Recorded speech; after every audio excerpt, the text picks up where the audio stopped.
had no idea it was going to become so far-reaching.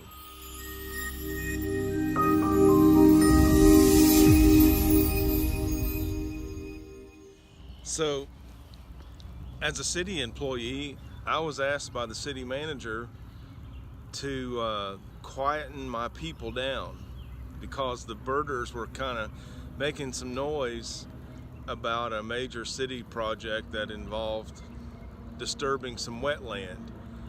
And so I did some internal looking around and found out that we were well permitted and the mitigation plan was going to be to the benefit to the birders and the birds. So we put together a program and took it on the road and went and spoke with the local birding groups, and they seemed quite pleased that the steps had been taken to make sure that it was a good mitigation plan and that we were planning on launching a local birding trail. The city manager at the time asked how quickly we could do that, and it was one of those times where preparedness met opportunity. And I'd been bird watching on birding trails all over the southeast, well, throughout the United States and outside the country. So I was very familiar with the components and how they'd been put together on a much larger scale. So I went right to work, and I had the groundwork done in a week, and then went to the Chamber of Commerce for some funding for the graphic design and promotional material that we were going to generate. And we had gone to press in less than a month. Well, this is where it all began. The Kingsport Chamber of Commerce was the first partner with the Kingsport Birding Trail, and man, we had no idea what was in store for our little venture. The idea was for the city to spend money out of the ongoing Major Development Project Fund in cooperation with the Visitors Bureau, and the total budget was going to be $1,500 to launch the Kingsport Birding Trail. I think after some back and forth and readjusting, we ended up spending $500 of city money with $1,000 of Visitors Bureau money, and we had a birding trail in Kingsport. I was the vice president of the Tennessee Ornithological Society while we were developing the Kingsport Birding Trail, and also on our board was the author of the Breeding Bird Atlas of Tennessee, Chuck Nicholson. He worked for the TVA, and so I reached out to him with our idea to put together some locations to compile a local birdwatching trail, and he responded quickly that the TVA supported birdwatching as a outdoor recreation activity on TVA property. So the Fort Patrick Henry Dam became one of the key locations, and right out of the chute we had a federal partner. I was designing a municipal scale birding trail. I had no idea it was going to become so far-reaching. We didn't have a model to go by. We found out soon after we launched that we were the model, and we were being picked up by the National Park Service for one. So basically, a birding trail is a public access to an area that birds are attracted to. So here we're at Allendale Mansion. You can see the public access from Stone Drive, a parking area, and lots of natural habitat. Now, because this is a multi-function location, we want to make sure that we're not directing bird watchers to interfere with ongoing events. So the staff here at Allendale, they know when to put a sign out. Oh, if I can get it in frame, there it is. Asking folks to be respectful of the renters, people who have paid to use the property for a special event. So this is an area that has been involved in bird studies since the 70s. Dr. Fred Alsop taught biology at ETSU at Kingsport, just over the hill here, and did an extensive bird study program here. And when I was his student, my project was to continue that study. So Allendale Mansion is a fantastic feature of the Kingsport Birding Trail and always appears on our lists as the first Kingsport Birding Trail location. It benefits from alphabetical order. The Carousel project was one of the biggest wins for the Kingsport Birding Trail. I was contacted by Reggie Martin, who was looking for a list of species of birds that could be represented as paintings on the carousel. And so I sent him the list of the names of species that I had already compiled for the Kingsport Birding Trail. And then later I learned that the director of cultural arts, Bonnie McDonald, had set up a program so that the artist could choose to sponsor a bird and pay in order to have one of the birds assigned to them, painted on a particular size canvas so that all the birds were on the same size canvas.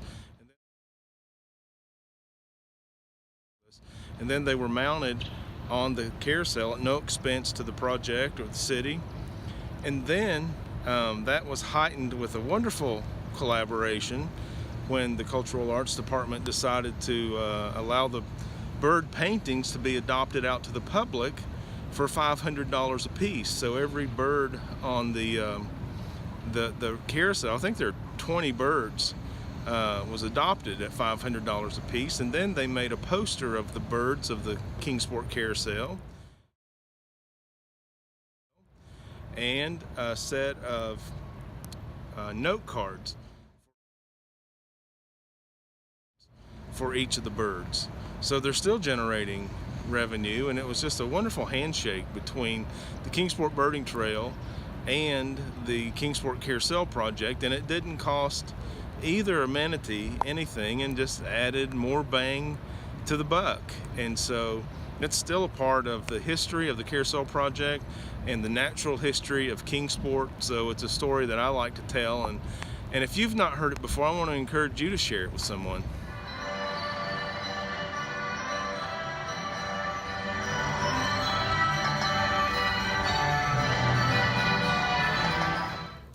Kingsport Birding Trail is basically free to anyone who wants to use it. I mean, with the exception of Bays Mountain, who charges a parking fee, and some of the parks that will charge a fee if there's an ongoing tournament, but there's always some free options, and you can do it without any equipment.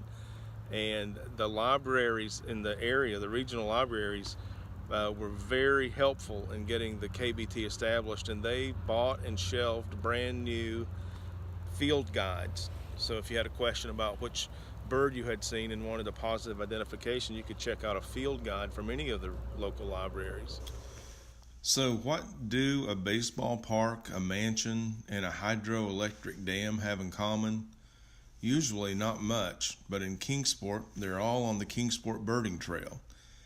And the magic is in that network, taking typically unrelated items and associating them with some commonality.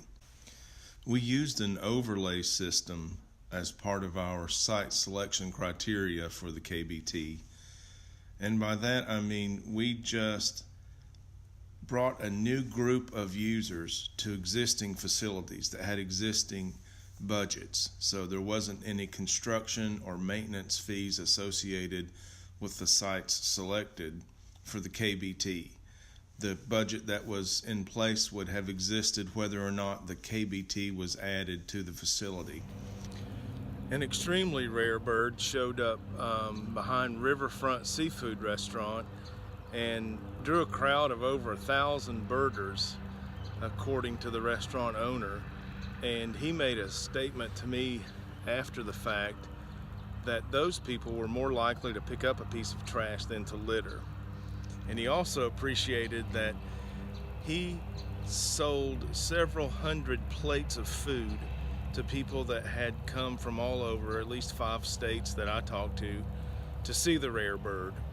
And I would hand out Kingsport Birding Trail stickers and ask them where they stayed, and it was a real economic boon for the Kingsport Birding Trail. And so hundreds of plates of food, an average cost of $10 a plate, that's thousands of dollars of direct revenue influence before you get into the multipliers.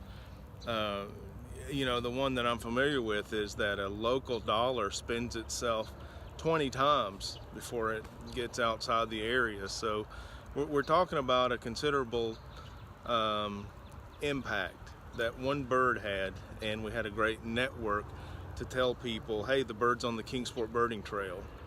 The state ornithologist came and visited to see that bird and did some media events while he was here and praised the beauty of the area and the organization of the birding trail. So for $500, this thing has done more than any local government project that I know as far as economic impact success in a ratio of dollar to dollar consideration. It would be great if we could can that and use it over and over on other projects, but it was just a matter of really taking what we already had and putting a fresh spin on it. Since then, we've had the mayor address over 100 birders from the Tennessee Ornithological Society when the local chapter, Birding Kingsport, hosted the TOS spring meeting, and we used the Meadowview Conference Center as our hub of activity and for our banquet and major presentations and business meeting. And we did bird watching field trips, guided field trips all over the Kingsport Birding Trail. So it was a really nice way to showcase the Kingsport Birding Trail to all of the birders across the state, and several other states were represented. And the local impact of all of these visitors using the Kingsport Birding Trail are not only the heads in the beds and the restaurant meals, but also the sundries. The fuel that's purchased, the groceries, the knickknacks, the Band-Aids, and perhaps even some expensive optical equipment or accessories while these visitors are here. It's a demographic that we want to attract to our area. Any area would want a group of people that doesn't litter, that has a tremendous economic impact, and wears binoculars. I say that knowing that where birders are present, vandalism just doesn't exist. No one wants to do vandalism with a bunch of people around wearing binoculars. I think the more often that people are invited to use the Kingsport Birding Trail, the more often they're given permission, the more often they'll be in and around our community contributing to that positive economic impact. I do believe that when you help your local birding trail, you're helping your local economy. And it makes me feel good to hear local business owners talk about the impact that birdwatchers have had on their business. When you promote your local birding trail, you promote your community. I would say to anyone, if you're fortunate enough to have a birding trail in your area, support it, engage it, promote it, get involved. It's good for the user and the non-user. It's good for community impact. It's good for the image of the area. I know the Kingsport Birding Trail is expandable. Several locations would be excellent expansions for our birding trail. And those ideas generally come from the public. The public that's using the amenity says, hey, I think this would be a good idea. And then leaders get involved, and if they agree, they'll kind of move the needle. But it takes that movement from the community. So I would tell community members to promote your local birding trail. The Kingsport Birding Trail has just been a true community effort. And when users and non-users benefit, when facilities end up being cleaner and safer because a user group has chosen to do their outdoor activity there, it's something that I think we want to transfer to as many areas as possible.